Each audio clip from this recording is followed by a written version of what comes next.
بسم اللہ الرحمن الرحیم۔ ناظرین، یاد رہے کہ پرانی آسمانی کتابوں میں آپ صلی اللہ علیہ وسلم کی بہت سی نشانیاں لکھی ہوئی تھیں۔ ان نشانیوں کی تفصیل بہت دلچسپ ہے۔ آج کی اس ویڈیو میں ہم انہی نشانیوں کے بارے میں سے ایک عجیب واقعہ سنانے جا رہے ہیں جو آپ صلی اللہ علیہ وسلم کے دادا حضرت عبدالمطلب کے زمانے کا واقعہ ہے۔ کہتے ہیں کہ یمن میں ایک قبیلہ حمیر تھا۔ وہاں ایک شخص سیف بن یازن تھا۔ وہ سیف حمیری کہلاتا تھا۔ کسی زمانے میں اس کے باپ دادا اس ملک پر حکومت کرتے تھے، لیکن پھر حبشیوں نے یمن پر حملہ کیا اور اس پر قبضہ کر لیا۔ وہاں حبشیوں کی حکومت ہوئی۔ 70 سال یمن حبشیوں کے قبضے میں رہا۔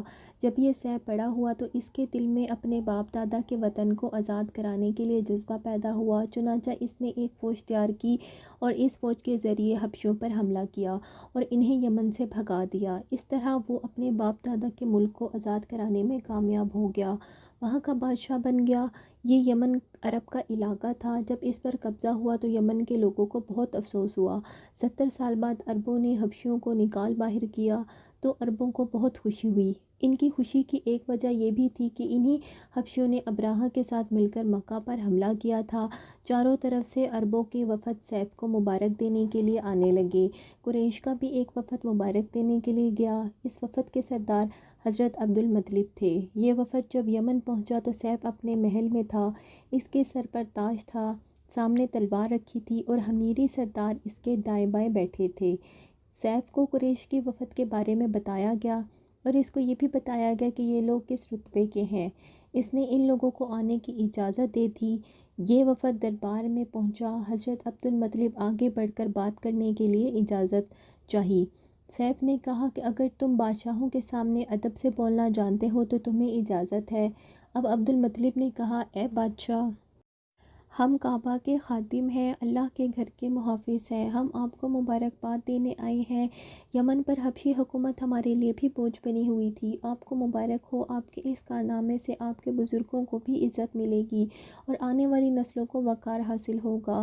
سیف یہ باتیں سن کر بہت خوش ہوا، بے اختیار بول اٹھا، اے شخص، تم کون ہو؟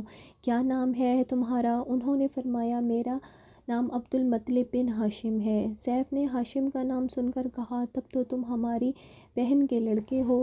حضرت عبدالمطلب کی والدہ مدینے کے قبیلے خزرج کی تھیں اور خزرج کا قبیلہ دراصل یمن کا تھا، اس لیے سیف نے ہاشم کا نام سن کر کہا، تب تو تم ہماری بہن کے لڑکے ہو۔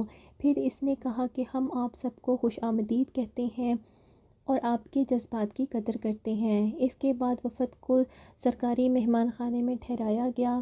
ان کی خوب خاطر مدارت کی گئی، یہاں تک کہ 1 ماہ گزر گیا۔ 1 ماہ کی مہمان نوازی کے بعد سیف نے حضرت عبدالمطلب کو اپنے پاس بلا کر کہا، اے عبداللہ، میں اپنے علم کے پوشیدہ رازوں میں سے ایک راز تم کو بتاتا ہوں۔ تمہارے علاوہ کوئی اور ہوتا تو میں ہرگز نہ بتاتا۔ تم اس راز کو اس وقت تک راز ہی رکھنا جب تک اللہ تعالیٰ اس راز سے پردہ نہ اٹھا دیں۔ ہمارے پاس ایک پوشیدہ کتاب ہے اور وہ پوشیدہ رازوں کا ایک خزانہ ہے۔ ہم دوسروں سے اس کو چھپائے رکھتے ہیں۔ میں نے اس کتاب میں ایک عظیم الشان خبر اور ایک خطرے کے بارے میں پڑھ لیا ہے اور وہ آپ کے بارے میں ہے۔ حضرت عبدالمطلب یہ سن کر بے حد پریشان ہوئے اور پکار اٹھے، میں سمجھا نہیں، آپ کیا کہنا چاہتے ہیں؟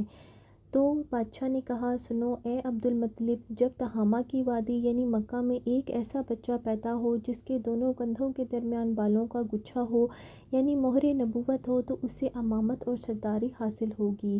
اس کی ہی وجہ سے تمہیں قیامت تک کے لیے اعزاز ملے گا، عزت ملے گی۔ حضرت عبدالمطلب یہ سن کر بولے، اے بادشاہ، آپ کو بھی ایسی خوش بختی میسر آئے۔ آپ کی ہیبت مجھے روک رہی ہے، ورنہ میں پوچھتا کہ اس بچے کا زمانہ کب آئے گا۔ بادشاہ نے کہا، یہی اس کا زمانہ ہے، وہ اسی زمانے میں پیدا ہوگا یا پیدا ہو چکا ہے۔ اس کا نام محمد ہوگا۔ اس کی والدہ انتقال کر جائیں گی، اس کے دادا اور اس کے چچا اس کی پرورش کریں گے۔ ہم بھی اس کے آرزومند ہیں کہ وہ بچہ ہمارے ہاں پیدا ہو۔ اللہ تعالیٰ اس کو کھلے عام ظاہر فرما دے گا اور اس کے لیے ہم میں سے یعنی خزرج کے قبیلے میں سے اس نبی کے مددگار بنائے گا۔ ہم میں سے انہوں نے اس لیے کہا کہ خزرج اصل میں یمن کے لوگ تھے اور ان کے ذریعے نبی پاک صلی اللہ علیہ وسلم کے خاندان اور قبیلے والوں کو عزت حاصل ہوگی، اور ان کے ذریعے ان کے دشمنوں کو ذلت ملے گی، اور ان کے ذریعے وہ تمام لوگوں سے مقابلہ کریں گے، اور ان کے ذریعے زمین کے اہم علاقے فتح ہو جائیں گے۔ وہ نبی رحمان کی عبادت کریں گے، شیطان کو توڑ ڈالیں گے، اس کی ہر بات آخری فرمان ہوگی، اس کے احکامات انصاف پر مبنی ہوں گے، وہ نیک کاموں کا حکم دیں گے اور خود بھی اس پر عمل کریں گے، برائیوں سے روکیں گے اور ان کو مٹا دیں گے۔ حضرت عبد المطلب نے سیب بن یزن کو دعا دی، پھر کہا کچھ اور تفصیل بیان کرے، بات ڈھکی چھپی ہے اور علامتیں پوشیدہ ہیں، مگر اے عبد المطلب اس میں شبہ نہیں کہ تم اس کے دادا ہوں گے۔ حضرت عبد المطلب یہ سن کر فوراً سجدے میں گر گئے، اور پھر سیف نے ان سے کہا اپنا سر اٹھاؤ، اپنی پیشانی اونچی کرو اور بتاؤ جو کچھ میں نے تم سے کہا کیا تم نے اس میں سے کوئی علامت اپنے ہاں دیکھی؟ اس پر حضرت عبد المطلب بولے ہاں، میرا ایک بیٹا تھا، میں اسے بہت چاہتا تھا، میں نے اس کی شادی ایک شریف اور معزز خاندان کے قبیلے آمنہ بنت وہاب عبد مناف سے ان کی شادی کر دی، وہ میری قوم کے عزت دار خاندان سے تھی، اس سے میرے بیٹے کے ہاں ایک لڑکا پیدا ہوا، میں نے اس کا نام محمد رکھا، اس بچے کا باپ اور ماں دونوں فوت ہو چکے ہیں، اب میں اور اس کے چچا ابو طالب اس کی دیکھ بھال کرتے ہیں۔ اب سیف نے ان سے کہا کہ میں نے تمہیں جو کچھ بتایا ہے وہ واقعہ اسی طرح ہے، اب تم اپنے پوتے کی حفاظت کرو، اسے یہودیوں سے بچائے رکھو، اس لیے کہ وہ اس کے دشمن ہیں۔ یہ اور بات ہے کہ اللہ تعالیٰ ہرگز ان کو اس پر قابو نہ آنے دے گا، اور میں نے جو کچھ آپ کو بتایا ہے اس کا ذکر اپنے قبیلے والوں سے مت کرنا، مجھے ڈر ہے ان باتوں کی وجہ سے ان کے اندر حسد اور جلن نہ پیدا ہو جائے، یہ لوگ سوچ سکتے ہیں کہ آخرکار عزت اور بلندی ان کو کیوں نہیں ملی، یہ لوگ ان کے راستے میں رکاوٹیں کھڑی کر دیں گے، اگر یہ لوگ اس وقت تک زندہ نہ رہیں تو ان کی اولادیں یہ کام کریں گی، اگر مجھے یہ معلوم نہ ہوتا کہ نبی کے ظہور سے پہلے مجھے موت آ جائے گی تو میں اپنے اونٹوں پر روانہ ہوتا اور ان کی سلطنت یثرب پہنچتا، کیونکہ میں اس کتاب میں یہ بات پاتا ہوں کہ شہر یثرب ان کی سلطنت کا مرکز ہوگا، ان کی طاقت کا سرچشمہ ہوگا، اور ان کی وفات یہیں ہوگی اور انہیں یہیں دفن کیا جائے گا، اور ہماری کتاب پچھلے علوم سے بھری پڑی ہے، مجھے پتا ہے کہ اگر میں اس وقت ان کی عظمت کا اعلان کر دوں تو خود ان کے لیے اور میرے لیے خطرات پیدا ہو جائیں گے،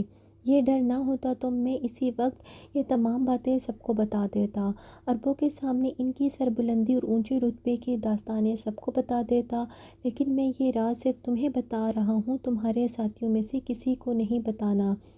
اس کے بعد اس نے حضرت عبد المطلب کے ساتھیوں کو بلایا، ان میں سے ہر ایک کو 10 حبشی غلام، 10 حبشی باندیاں اور دھاری دار یمنی چادریں، بڑی مقدار میں چاندی سونا، 100 اونٹ اور عنبر کے بھرے ڈبے دیے، پھر حضرت عبد المطلب کو اس سے 10 گنا زیادہ مال دیا گیا اور بولا سال گزرنے پر میرے پاس ان کی خبر لانا اور ان کے حال بتانا، لیکن کہا جاتا ہے کہ سال گزرنے سے پہلے ہی اس بادشاہ کا انتقال ہو گیا، روایات میں آتا ہے کہ حضرت عبد المطلب اکثر اس بادشاہ کا ذکر کیا کرتے تھے، آپ صلی اللہ علیہ وسلم کی عمر 8 سال کی تھی تو حضرت عبد المطلب کا انتقال ہو گیا، اس طرح ایک عظیم سرپرست کا ساتھ چھوٹ گیا۔ اس وقت حضرت عبد المطلب کی عمر 95 سال بتائی جاتی ہے، تاریخ کی بعض کتابوں میں ان کی عمر اس سے بھی زیادہ لکھی ہے۔ حضرت عبد المطلب کا جب انتقال ہوا تو آپ صلی اللہ علیہ وسلم ان کی چارپائی کے ساتھ موجود تھے، آپ رونے لگے، روایات کے مطابق حضرت عبد المطلب کو عجون کے مقام پر ان کے دادا کے ساتھ دفن کیا گیا، مرنے سے پہلے انہوں نے آپ کو ابو طالب کے حوالے کیا، ابو طالب آپ صلی اللہ علیہ وسلم کے نگران ہوئے، انہیں بھی آپ صلی اللہ علیہ وسلم سے بے تحاشا محبت ہو گئی، ان کے بھائی عباس اور زبیر بھی آپ کا بہت خیال کرتے تھے، پھر زبیر بھی انتقال کر گئے تو آپ کی نگرانی آپ کے چچا ابو طالب ہی کیا کرتے تھے، کہا جاتا ہے کہ آپ صلی اللہ علیہ وسلم کو بھی اپنے چچا ابو طالب سے بے حد محبت تھی۔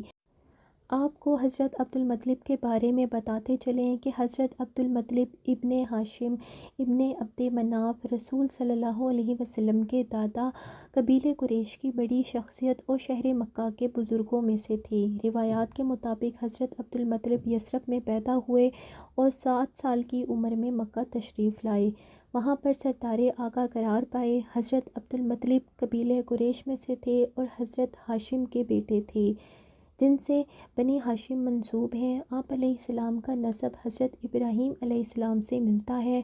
آپ کی والدہ سلمہ خزرج کے قبیلے میں سے تھیں۔ یہ گھرانہ آپ صلی اللہ علیہ وسلم کی مدینے کی طرف ہجرت کے بعد آپ صلی اللہ علیہ وسلم کے احزاب میں سے بن گئے۔